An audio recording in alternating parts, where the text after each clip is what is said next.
यानी वही बात निकलकर सामने आ जा रही है कि पाकिस्तान ने इस्तेमाल किया, आईएसआई ने इस्तेमाल किया। अभी तक जो जानकारियां सामने आई हैं, देखिए सच और झूठ का फैसला अदालत करेगी, तमाम सबूत जो हैं वो अदालत में पेश किए जाएंगे, ये अदालत का काम है। लेकिन अभी तक की जो जानकारियां सामने आ रही हैं उसके बिना पर ये बातें कही जा रही हैं। विक्रम सिंह सर हमारे साथ मौजूद हैं। सिंह साहब, मुझे ये बताइए कि जिस लेवल पर आज ज्योति मेहरोत्रा पहुंच चुकी है, उससे इंटेरोगेशन हो चुकी है, उसकी गिरफ्तारी हो चुकी है, ये लेवल कब आता है? कब कोई जांच एजेंसी इस निष्कर्ष पर पहुंचती है कि अब इस शख्स को तो अरेस्ट कर लेना है, उसके खिलाफ इतने सबूत हमारे पास हो गए हैं कि उसकी गिरफ्तारी अब मुमकिन है, यानी अदालत में उसे वाजिब ठहराया जा सकता है कि हमारे पास इतने सबूत हैं, इतने एविडेंस हैं, इसलिए हमने ये गिरफ्तारी की है? बहुत अच्छा प्रश्न, क्योंकि कई एजेंसीज को पूछते हैं उसके पास से तो कुछ मिला ही नहीं। हाँ, जो लोग फिशिंग करते हैं वो जानते हैं कि वो जब जाते हैं नदी पर तो 10-15 फिशिंग रॉड लगाते हैं, और ये नहीं कि जैसे ही मछली कांटे में आ गई तुरंत खींच लेते हैं, ना, उसको थकाते हैं, उसको और थकाते हैं और थकाते हैं और थकाते हैं। उससे क्या होता है, तमाम ग्राउंड इंटेलिजेंस और इलेक्ट्रॉनिक सर्वेलेंस से, तमाम साधनों से हमें जानकारी मिलती है कि उसके कॉन्टैक्ट्स, जरिया आमदनी, जरिया माश और तमाम चीज़ें, उसके कॉन्टैक्ट्स आदि हम पता लगाते हैं। उसको जैसे मैन ईटिंग टाइगर होता है, शिकार को पहले 15 बार देखता है तब 16वीं बार अटैक करता है, वही काम इंटेलिजेंस एजेंसीज का है। खूब सर्वेलेंस के बाद जब इनकॉन्ट्रोवर्टिबल एविडेंस आ जाता है हाथ में, तब हम उसको करते हैं। तो जो एजेंसीज पूछ रही हैं, प्रमाण तो आपने दिया ही नहीं, तो प्रमाण अगर होगा पहली चीज आपको तो नहीं ही देंगे। ये पूछना ही सवाल ही इमोरल सवाल है कि जो प्रमाण था वो आप हमें बताइए। आपको क्यों बताएं? राइट टू नो और नीड टू नो बेसिस के ऊपर जो अधिकृत है, कोर्ट है, इंटेलिजेंस एजेंसी, उन्हीं को बताया जाएगा।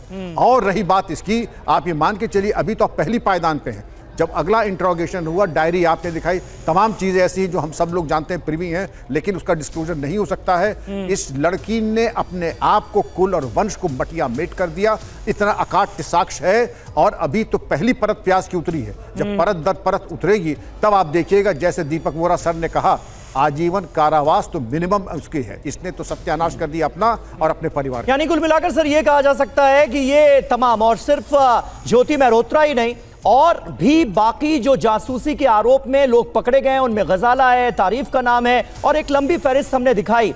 इन सबको कहीं ना कहीं जांच एजेंसियां ट्रैक कर रही होंगी, रडार पर ये होंगे, और तब अब जाकर उन्हें पकड़ा गया है। ये जानकारी सामने आई है इन जासूस। जी प्लीज जल्दी से सर। डायरेक्टर जनरल साहब ने कहा he is a legend, you know, doctor Vikram Singh is someone who is amazing. हम लोगों को नीड टू नो बेसिस का कहा, ये हमारी सर्विस में भी होता है sir, different levels of confidentiality. अब मैं राजदूत 6 देशों में रहा हूं, कुछ मैसेजेस मेरे तक भी नहीं आते थे सर, इट्स आईज ओनली, किसी और के लिए देखा और वो मैसेज खत्म हो गया।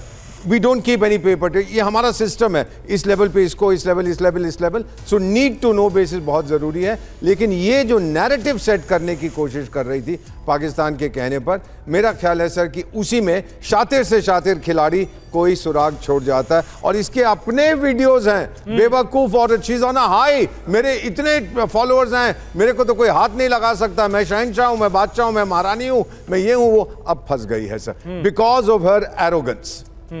ये आप एक महत्वपूर्ण बात कह रहे हैं, और ऐसा शक जो है इसके वीडियोस को देखकर होता है कि पाकिस्तान की गुडी गुडी इमेज जो है वो दुनिया के सामने रखी जाए, ये शायद मोटिव नजर आता है इन वीडियोस को देखने के बाद। लेकिन अभी थोड़ी देर पहले कई केसेस का जिक्र हुआ, हनी ट्रैप, ये एक बहुत इंपॉर्टेंट पहलू है और इसे बिल्कुल नजरअंदाज नहीं किया जा सकता जब हम जासूसों की बात कर रहे हैं। हनी ट्रैप से जासूसी का खेल कैसे होता है, आइए अब आपको यह बताते हैं। हनी ट्रैप क्या है? खुफिया या जासूसी तकनीक के जरिए किसी व्यक्ति को फंसाकर जानकारी निकालना।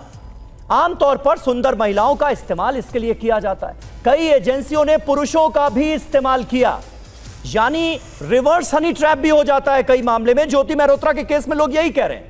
हनी ट्रैप का मकसद क्या होता है? अहम पद पर बैठे शख्स से गुप्त जानकारियां हासिल करना, निकलवाना। कुलकर्णी सर, आपके हिसाब से यह कितना घातक है?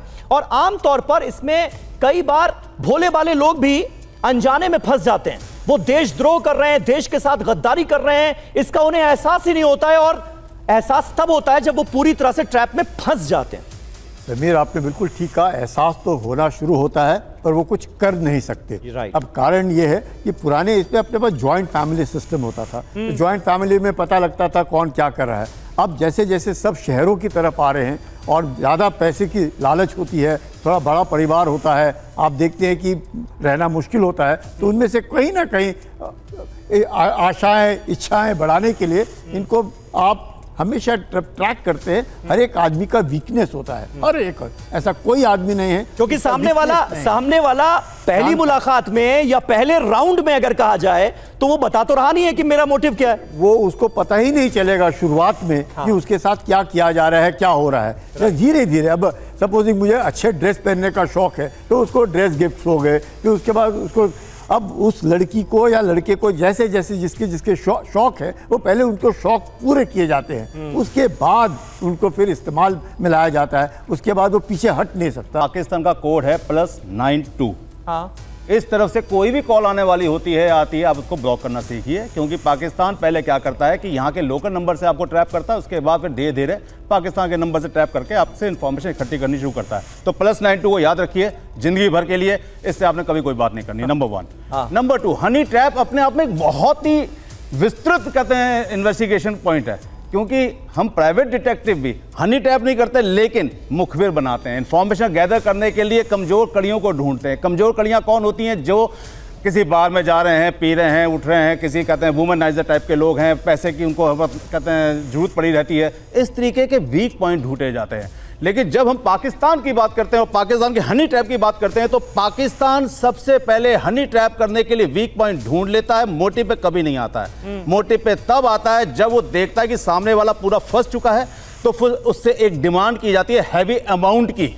अभी भी अपना मोटिव नहीं किया पाकिस्तान ने, क्योंकि पाकिस्तान अगर अपना मोटिव लाएगा तो हो सकता है कि वो हनी ट्रैप जिसका हुआ है वो पुलिस के पास चले जाए, NIA के पास या किसी भी एजेंसी के पास चले जाए। तो ऐसे में अपना मोटिव ना बता के उसे एक हैवी अमाउंट की डिमांड की जाती है। हैवी अमाउंट देने में असमर्थ व्यक्ति से यह कहा जाता है कि यार मेरे को कम से कम फिर ये इन्फॉर्मेशन ही ला दो, मेरे को वहां के फोटोग्राफ ला दो, मेरे को वहां की वीडियो ला दो। अब सामने वाला हनी ट्रैप में जो आदमी फंसा होता है वो ये सोचता है कि हो सकता है मैं 1 करोड़ 2 करोड़ कहां से दूंगी, छोटी सी एक इन्फॉर्मेशन तो मांगी गई है। वो छोटी सी इन्फॉर्मेशन कितनी सेंसिटिव है वो नहीं समझ पाता जो हनी ट्रैप में फंसा है, और जब वो दे देता है तो फिर वो एक तरीके से सिलसिला शुरू हो जाता है। और वही व्यक्ति जो हनी ट्रैप में पैसे की डिमांड की वजह से इंफॉर्मेशन दे रहा था, वो कंटिन्यूटी में इंफॉर्मेशन देता रहता है। और पुलिस, NIA एजेंसीज, इनकी रडार में ऐसे व्यक्ति हमेशा रहते हैं, क्योंकि ये कहीं ना कहीं किसी पाकिस्तानी व्यक्ति से या पाकिस्तानी नंबर से, कहीं ना कहीं किसी सोशल मीडिया अकाउंट से कंफर्म कनेक्शन में रहते हैं। तो पुलिस इनके ऊपर नजर रखती है, एजेंसी इनके ऊपर नजर रखती है। लेकिन जैसे अब कंटिन्यू 12-13 लोग पकड़े जा रहे हैं। सुन के देसपाल साहब, 12-13 लोग जैसे पकड़े जा रहे हैं। समीर एक मिनट, क्या करना चाह रहे हैं जल्दी से सर? 12-13 जो लोग पकड़े गए आपने देखा होगा, 12-13 लोग। देसपाल साहब 1 मिनट।